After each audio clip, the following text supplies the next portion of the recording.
अस्मद्गुरुभ्यो नमः। श्रीमौद्गल्य श्रीवत्सगोत्रजातौ श्री अप्पलार्यरत्नमार्य तनुभौ द्वौ श्रीमच्छटारिचरणाम्बुजचञ्चरीकौ श्रीरङ्गरामानुज देशिकौ स्तुमः। मद्रक्षणैकदीक्ष श्रीवैदेही रामभद्रयोः पदद्वयी प्रवचने वाचस्पत्यं प्रयच्छतु। विचित्रवाणी विन्यासधन्योपन्यासवैभवं वर्धयत्वनिशं सीतारामपादयुगे मम। अस्मद्गुरुभ्यो नमः।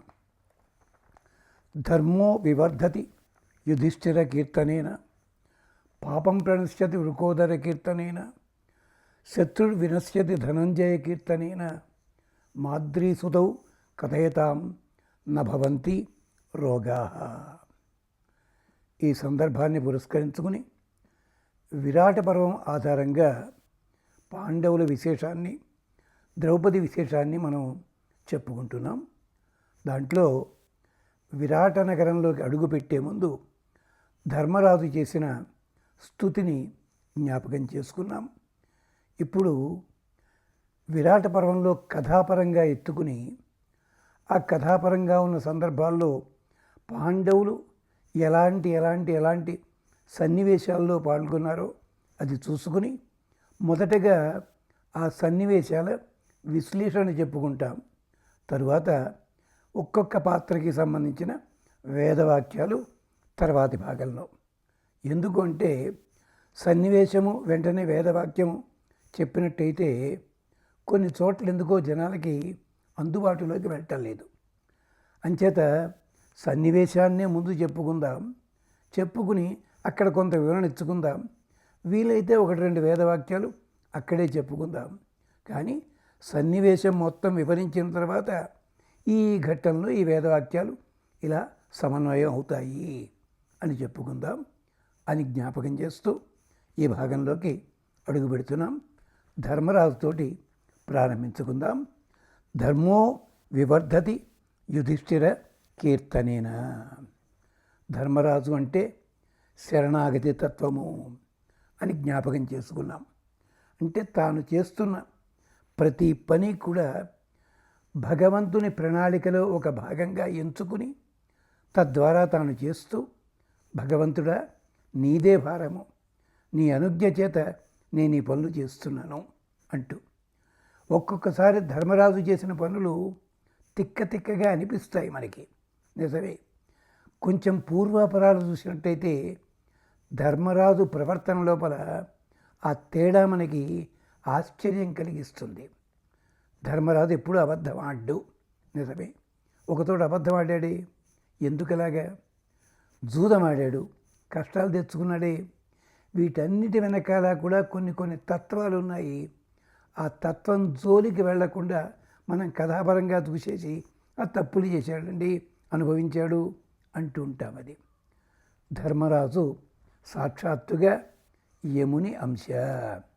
ఎంచేతంటే యముణ్ణి ఒక మహర్షి శాపం పెట్టాడు. ఏమిటా శాపము?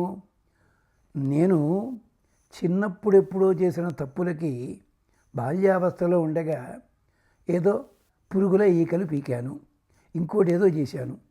అది 14 ఏళ్ల లోపల చేసినప్పుడు అవి బాల్యావస్థ కిందకు వచ్చి పాపాలుగా రావు. కానీ దాన్ని భయంకరం శిక్ష విధించావు. మాండవ్యుడని మహానుభావుడు అయిన ఆ కథ వేరే ఉంది అక్కడ. అంచేత నీకు శాపమిస్తున్నాను, 3 జన్మలెత్తు అన్నాడు. ఏమేమిటవి? రాజువిక, సేవకుడివిక, అంతేకాదు అంత్యజుడివయ్యి శ్మశానవాసివి కావాలి నువ్వు. అందుకనే రాజుగా ధర్మరాజుగా అవతారం ఎత్తాడు. సేవకుడిగా అంటే విదురుని అవతారం ఎత్తాడు. కాటికాపరిగా సత్యహరిశ్చంద్ర ఘట్టంలో అక్కడ వచ్చాడు స్వామి. ఇది అంటే దేవతలకు కూడా శాపాలు వ్యధలు తప్పవు. దేవతలంతా కూడా భగవంతునిలో ప్రణాళికలే. ఇంద్రుడు చేసిన దోషం వల్ల ఒక సందర్భంలో అతని ధర్మము నాశనమైతే ఆ ధర్మాన్ని యముడు తన దగ్గర పెట్టుకున్నాడు. ఇంద్రుడే అర్జునుడిగా అవతరిస్తుంటే అతని కోసము ఇంద్రుని సంబంధించిన ధర్మము తన కట్టే పెట్టుకున్న ఈ యమధర్మరాజు ధర్మరాజు అయి పుట్టాడు. ఇంద్రుని బలాన్ని తన దగ్గరట్టే పెట్టుకున్న వాయుదేవుడు భీమసేనుడిగా, ఇంద్రుని యొక్క అందచందాలు ఉన్నాయి, వాటిని తమదిగా చేసుకున్న మహానుభావులు అశ్విని దేవతలు నకుల సహదేవులుగా, అదే పద్ధతిలో ఇంద్రాణి భార్య శచీదేవి, ఆమె ద్రౌపదిగా. అంటే ద్రౌపదికి మూల కారణం ఇంకొక ఘట్టం కూడా ఉంది, కానీ ప్రధానంగా శచీదేవి ఇంద్రాణి. అందుకనే వేదంలో చెప్తారు, ఇంద్రాణి వై సేనాయాం దేవత. కురుక్షేత్రంలో పాండవుల సైన్యాలన్నిటినీ కూడా నడిపించింది తత్వం ఎవరు? ద్రౌపది. గుర్తుపెట్టుకోండి. ద్రౌపది కన్నీళ్లు తొడవడానికి కృష్ణ పరమాత్మ చెప్తాడు, పాండవులు నాకెన్ని చెప్పని, నీకు జరిగిన అవమానం ఏదుందో అది నేను చూసుకుంటాను అన్నాడు ఆయన. ఇది మర్చిపోతున్నాం మనం, ఇది కదా. అందుకని ధర్మో వివర్ధతి యుధిష్ఠిర కీర్తనేన. ధర్మరాజు సాక్షాత్తుగా యముని అవతారము, యముని అంశ.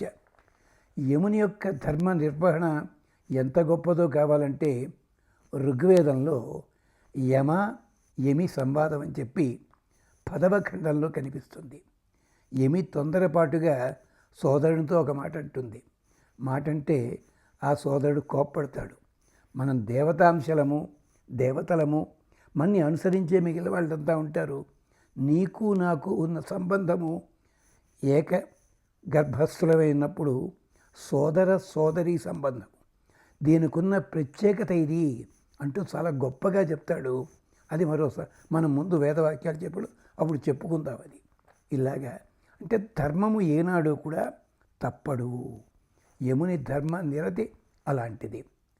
అలాంటి యముణ్ణి పట్టుకుని నచికేతస్సు ఒక సందర్భంలో వరాలు అడిగాడు, సంపాదించుకున్నాడు. ఇంకో సందర్భం ఎక్కడ? అజామీళోపాఖ్యానంలో. అక్కడ యమధర్మరాజు తన సేవకులకు చెప్పాడు మాట. కానీ యముణ్ణి తొందరపెట్టి హడావిడి పెట్టింది ఎవరండి?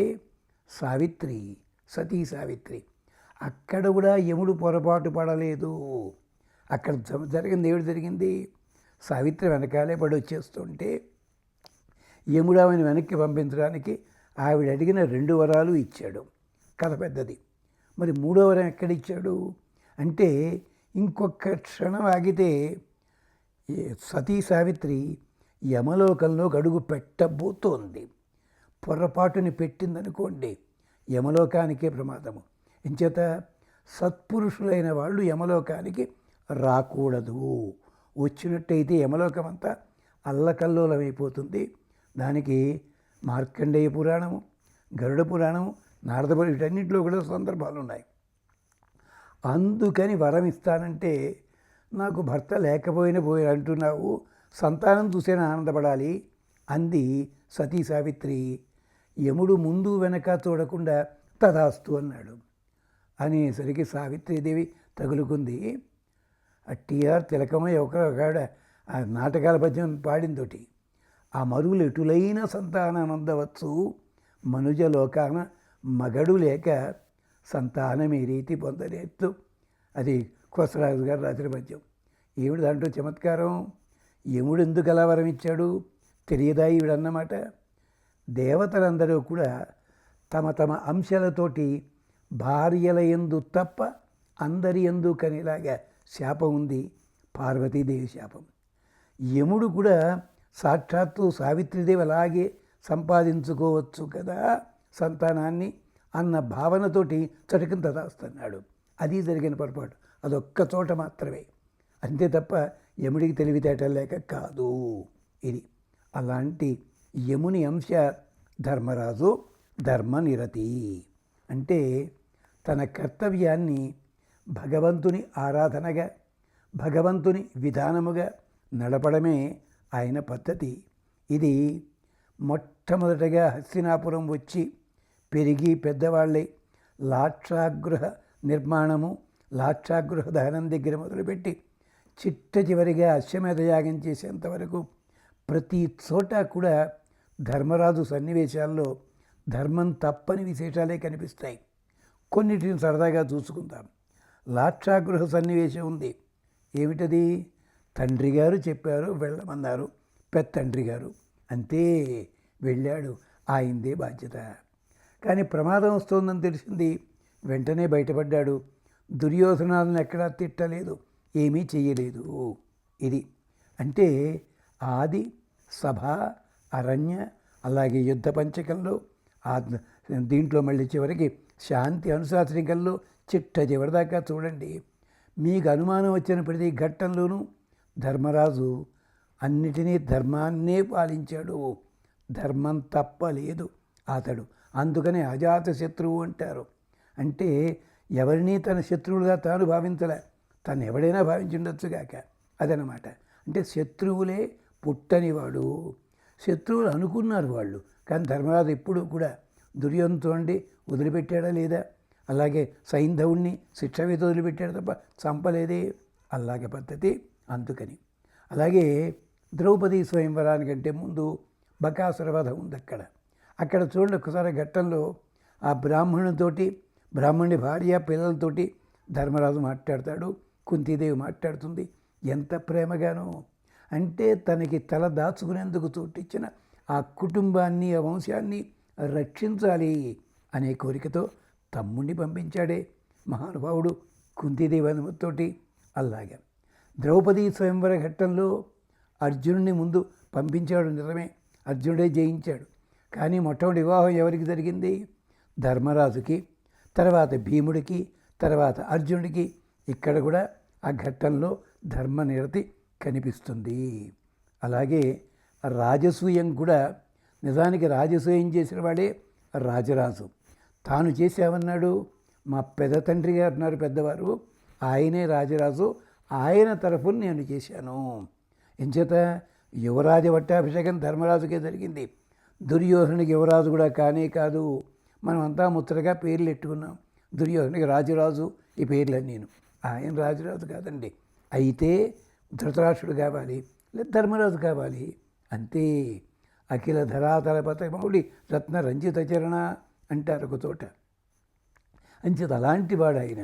అందుకని అంతేకాదు ద్యూత క్రీడ ఉంది. ద్యూత క్రీడ దగ్గర ఏమిటి? అక్కడ జూదం ఆడడం తప్పని తెలుసును, పందెం కట్టడం తప్పని తెలుసును. కానీ ఇది కూడా రాజసూయమైన తర్వాత భయంకరమైన యుద్ధం జరగబోతోంది. కృష్ణ పరమాత్మ చెప్పాడు, దుర్మార్గులైన వాళ్ళందరూ నశించాలి, యుగాంతం కావాలని. అందుకని ఆ దాంట్లో ఒక భాగంగా జూద క్రీడకి లొంగిపోయాడు ధర్మరాజు. ఇది విశేషం. ఇంకొక సరదా మాట చెప్పుకోవాలి. హిడింబాసుర వధ. హిడింబాసురుడు అరణ్యంలో ఉండగా హిడింబ వచ్చింది వెనకాలే. వస్తే భీముడిని పెళ్లి చేసుకుంటానంది. భీముడు కాదన్నాడు. ఎందుకని? అన్నగారికి ఇంకా వివాహం కాలేదు, అప్పటింకా ద్రౌపది స్వయంవరం కాలేదు, అన్నగారికి ఇంకా కాలేదు. అన్నగారికి కాకుండా నేను పెళ్లి చేసుకుంటే నా తప్పు కంటే కూడా అన్నయ్యకి తప్పు ఎక్కువ అవుతుంది. పరివేత్తా దోషం అంటారు. అంటే తాను వివాహం చేసుకోకుండా తమ్ముడికి వివాహం చేసిన అన్నగారికి నష్టమే. అక్కకి వివాహం కాకుండా ఉండగా చెల్లెల్ని వివాహం చేసుకున్న వాడికి పరివేత్త అని దోషం ఉంటుంది. ఆ దోషానికి నేను వెళ్ళను. ధర్మరాజు అక్కడ ధర్మన్నది చూడండి, నాయన నువ్వన్నది నిజమే, కానీ హిడింబని పెళ్లి చేసుకో. హిడింబిని ఎందుకని? ఆవిడ రాక్షసి, నువ్వు క్షత్రియుడివి. ఇది అనులోమ వివాహం కాదు, విలోమ వివాహం. దీనికి మాత్రం ఆ సూత్రం పనిచేయదు, గాంధర్వ వివాహం చేసేసుకో. అప్పుడు ఇంకో మాట చెప్పాడు, భార్యాభర్త కలిసి ఉండాల్సింది రాత్రిపూట మాత్రమే. నువ్వు హిడింబ పగటిపూట మీ ఇష్టం వచ్చిన విహరించండి, రాత్రిపూట వేరే వేరే ఉంటండి. ఇది ఏమిటండి? ధర్మ నిరతతో పాటు చమత్కారం ఉంది. నీవు గనక రాత్రిపూటే సంగమించినట్టయితే పుట్టబోయేవాడు లోకకంటకుడైన రాక్షసు పుడుతుంది. అందుకనే అతనికి ఘటోద్గతుడు పుట్టాడు, క్షేమకరుడయ్యాడు. గమనించండి, ఇది ధర్మ నిరతి. ధర్మరాజు చేస్తున్న చిన్న చిన్న పనుల్లో కూడా అదనమాట. అలాగే యక్షదర్శనము. నీకు ఎవడు కావాలని అడిగాడు, అడిగితే చెప్పాడు, నాకు సహదేవుడు కావాలయ్యా అన్నాడు. అంటే నకులుడు కావాలన్నాడు. అనేసరికి అందరూ ఏమన్నారు? ఆ అందరిలోకి పెద్దవాడు అన్నాడు, వాళ్ళిద్దరిలో పెద్దవాడు నకులుడు కాదు, నకుల నిష్కామ కర్మ, నకుల అందుకోసం అని చెప్పి కథాపరంగా వేరే అర్థాలు ఉన్నాయి. నకులుని కోరుకున్నాడు. అలాగే సూర్యుని వరప్రాప్తి, నాకు క్షేమం కలగాలని అడగలేదు. నాతో పాటు ఇన్ని వేల మంది పండితులు ఋషులు వీళ్ళంతా ఉన్నారు, కందమూలాలు తింటున్నారు, కష్టపడుతున్నారు, రక్షించవయ్యా. అక్షయపాత్ర ఇచ్చాడు. ఈ అక్షయపాత్ర పెట్టుకుని అశ్వమేధం ఇదంతా కూడా చేసేసుకోవచ్చుగా. లేదు, అరణ్యవాసం పూర్తి అయిపోగానే గంగలో వదిలిపెట్టేశాడు అక్షయపాత్ర. ఈ 12 ఏళ్లకి మాత్రమే నాకు ఇది ఉపయోగిస్తుంది, తరువాత నాకు అక్కర్లేదు, వదిలిపెట్టేశాడు. ఇలాగా అక్కడ సూర్యవరప్రాప్తి.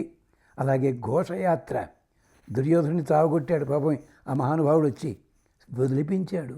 ఏమయ్యా, శత్రుత్వం నీకు అతనికి ఉండొచ్చు, అతని పక్షం మేము ఉన్నాం, మేము వేరువేరైతే వాళ్ళు 100 మంది, మేము 5గురమే, కానీ మా వంశానికి ఇబ్బంది వస్తే మేము 105గురము. ఇది ఘోషయాత్ర ఘట్టం. రాయబారంలో కూడా అదే అడిగాడు. ఏమిటి, అర్ధరాజ్యం ఇయ్యి. నువ్వు అన్నమాట కరెక్టే. ఎంచేత 13 ఏళ్ళు కాగానే వెంటనే వస్తే రాజ్యం మాదే, మన అగ్రిమెంట్ అలాగే ఉంది. కానీ మేము ఉపప్లావ్యంలో ఉండి 3 నెలల తర్వాత పోయి ఇచ్చాం, అంటే రాజ్యం అది కాదు. ఇస్తే అర్ధరాజ్యం ఇయ్యి, లేదంటావా 5 ఊళ్ళు ఇవ్వయ్యా అని అడిగాడు. అక్కడ కూడా యుద్ధంలో కూడా ద్రోణుణ్ణి, భీష్ముణ్ణి వెళ్ళి నమస్కరించి ఇలాగ ప్రతి చోట ధర్మము ధర్మము ధర్మము. అలాగే పట్టాభిషేక సమయంలో కూడా ఎవరెవరికి ఏ ఏ పనులు అప్పచెప్పాలో అవే అప్పచెప్పాడు. ఇలాగ ప్రతి ఘట్టంలో కూడా ఉంది. అంచేత వైశంపాయనుని ఎత్తుగడ మనకి విరాట పర్వంలో చాలా గొప్పగా చెప్తారు. ధర్మభృతాం వరహ, సాక్షాత్తు వైశంపాయనుడు చెప్పిన మాట ఇది విరాట పురాణంలో.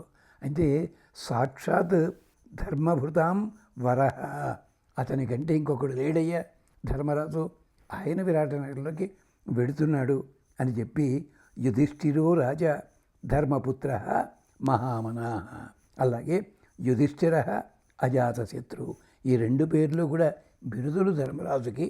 ఆ విశేషాలు మనం ముందుగా దాంట్లో మాట్లాడుకుందాం. ప్రస్తుతానికి సెలవు. స్వస్తి.